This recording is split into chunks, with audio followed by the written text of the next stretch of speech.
Bismillahirrahmanirrahim. Assalamualaikum warahmatullahi wabarakatuh. Saudaraku kaum muslimin yang dirahmati oleh Allah Subhanahu wa Ta'ala, semoga kita senantiasa diberi kesehatan dan kelapangan rezeki yang barokah oleh Allah Subhanahu wa Ta'ala, dan semoga tiap langkah kita mendapat keberkahan dari Allah Subhanahu wa Ta'ala. Amin, amin, amin ya rabbal alamin. Sahabat Aqsa, di kesempatan kali ini Aqsa akan menceritakan kisah Nabi Sulaiman sebelum diangkat menjadi raja bersama ayahnya, yaitu Nabi sekaligus Raja Daud alaihissalam. Mari kita mulai. Nabi Sulaiman adalah anak dari Nabi Daud yang memiliki keistimewaan yang sangat luar biasa. Sejak usianya masih 11 tahun, ia sudah menunjukkan kecerdasan, kejelian, kreativitas, dan ketepatan dalam berpikir dalam menentukan segala sesuatu. Pada zaman Nabi Daud, ayahnya memerintah kerajaan Bani Israel, Sulaiman selalu mendampinginya dalam setiap sidang peradilan untuk menyelesaikan perselisihan dan sengketa yang dialami oleh masyarakat. Nabi Daud selalu membawa Sulaiman ke sidang-sidang peradilan dan juga mengikut sertakannya dalam menangani urusan kerajaan. Tujuannya adalah untuk melatih dan mempersiapkan putra mahkota sebagai penggantinya. Sulaiman memang terbukti lebih cerdas daripada saudara-saudaranya yang lebih tua. Bahkan dia pernah menunjukkan kecerdasan dan ketajaman otaknya dalam sebuah sidang peradilan yang ia hadiri. Pernah pada suatu hari, dalam sebuah sidang peradilan, ada dua orang yang mengadukan masalah mereka kepada Nabi Daud. Salah satu dari mereka mengeluhkan bahwa kebunnya telah dirusak oleh kambing-kambing peliharaan tetangganya. Kambing-kambing tersebut memakan tanaman di kebunnya dan merusak perkarangan yang sudah dia rawat dengan baik. Pemilik kambing yang diadukan mengakui kesalahannya dan menawarkan untuk memberikan binatang peliharaannya sebagai ganti rugi atas kesalahannya. Akhirnya, Nabi Daud memutuskan bahwa si pemilik kebun harus menerima binatang peliharaan tersebut sebagai ganti rugi atas kerusakan yang dideritanya. Hal ini disebabkan oleh kecerobohan pemilik kambing dalam menjaga hewan ternaknya. Sulaiman yang mendengar keputusan ayahnya merasa bahwa keputusan tersebut kurang tepat. Ia mengusulkan dengan sopan kepada ayahnya agar si pemilik kebun yang rusak menerima binatang peliharaan tetangganya untuk dipelihara, diambil hasilnya, dan dimanfaatkan bagi keperluannya. Sementara kebun yang rusak diserahkan kepada tetangganya pemilik peternakan untuk dipugar dan dirawat sampai kembali ke keadaan asalnya. Kemudian setelah itu baru masing-masing pihak menerima kembali miliknya. Keputusan Sulaiman diterima baik oleh kedua orang yang menggugat dan digugat, serta disambut baik oleh para orang yang menghadiri sidang dengan rasa kagum terhadap kecerdasan dan kepandaian Nabi Sulaiman yang walaupun usianya masih muda, tetapi dia telah menunjukkan kematangan berpikir dan keberanian melahirkan pendapat walaupun tidak sesuai dengan pendapat ayahnya. Peristiwa ini menandai awal dari sejarah hidup Nabi Sulaiman yang penuh dengan mukjizat kenabian dan karunia Allah yang telah dilimpahkan kepadanya dan ayahnya Nabi Daud alaihissalam. Sejak usianya yang masih muda, Sulaiman telah dipersiapkan oleh Nabi Daud untuk menggantikannya sebagai penguasa kerajaan Bani Israel. Namun, saudaranya yang tertua yang bernama Absalom tidak terima jika dia dilangkahi oleh adiknya, yaitu Sulaiman. Absalom merasa bahwa dia lebih layak menjadi pewaris tahta. Absalom juga merasa bahwa ia lebih pantas menjadi putra mahkota karena ia lebih kuat secara fisik dan lebih berpengalaman dalam menjalani kehidupan. Ia merasa bahwa ayahnya tidak adil dan telah merampas haknya sebagai pewaris pertama dari tahta kerajaan Bani Israel.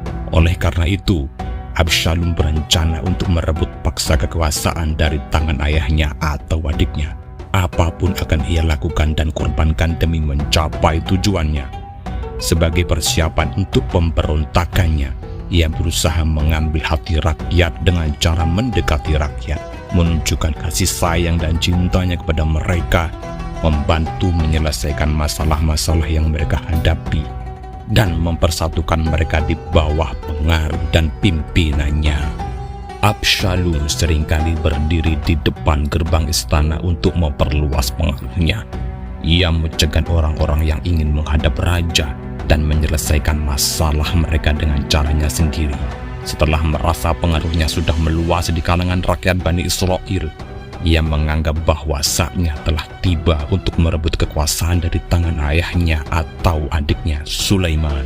Ia menyebarkan mata-matanya ke seluruh pelosok negeri dengan tujuan untuk menghasut rakyat dan memberi tanda kepada para pendukung-pendukung rencananya. Jika mereka mendengar suara trompet, maka mereka harus segera berkumpul di dekatnya dan mengumumkan pengangkatannya sebagai Raja Bani Israel menggantikan Nabi Daud ayahnya.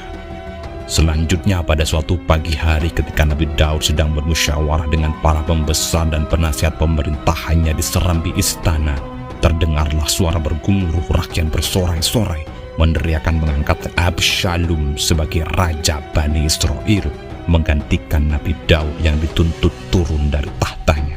Keadaan kota waktu itu menjadi kacau balau, dilanda huru-hara, keamanan tidak terkendalikan, dan perkelahian terjadi di mana-mana antara orang-orang yang pro dan yang kontra dengan kekuasaan Absalom. Nabi Daud merasa sedih melihat keributan dan kekacauan yang melanda negerinya akibat perbuatan putranya sendiri. Namun, ia berusaha menguasai emosinya dan menahan diri dari perbuatan dan tindakan yang dapat menambah parahnya keadaan. Ia mengambil keputusan untuk menghindari pertumpahan darah yang tidak diinginkan. Dia pun keluar meninggalkan istana bersama-sama keluarga dan pengikutnya yang masih setia untuk menyeberangi sungai Jordan menuju Bukit Zaitun. Setelah Nabi Daud keluar dari kota Yerusalem, Absalom dan para pengikutnya memasuki kota dan segera menduduki istana kerajaan. Sementara itu, Nabi Daud melakukan istikharah dan munajat kepada Allah Subhanahu wa Ta'ala di atas Bukit Zaitun, memohon taufik dan pertolongannya untuk menyelamatkan kerajaan dan negaranya dari malapetaka dan keruntuhan akibat perbuatan putranya yang durhaka. Setelah mengadakan istikharah dan munajat yang tekun kepada Allah Subhanahu wa Ta'ala, akhirnya Nabi Daud memutuskan untuk segera mengadakan perlawanan terhadap putranya. Ia mengirimkan sepasukan tentara dari para pengikutnya yang masih setia kepadanya ke Yerusalem untuk merebut kembali istana kerajaan Bani Israel dari tangan Absalom. Nabi Daud memberikan pesan kepada komandan pasukannya yang akan menyerang dan menyerbu istana agar bertindak bijaksana dan sedapat mungkin menghindari pertumpahan darah dan pembunuhan yang tidak perlu, terutama mengenai Absalom putranya. Ia meminta agar mereka menyelamatkan jiwanya dan menangkapnya hidup-hidup. Namun, takdir telah menentukan lain daripada apa yang si ayah inginkan bagi putranya. Komandan yang berhasil menyerbu istana tidak dapat berbuat lain kecuali membunuh Absalom yang telah melawan dan enggan menyerahkan diri setelah ia terkurung dan terkepung. Dengan terbunuhnya Absalom, Nabi Daud kembali menduduki tahtanya.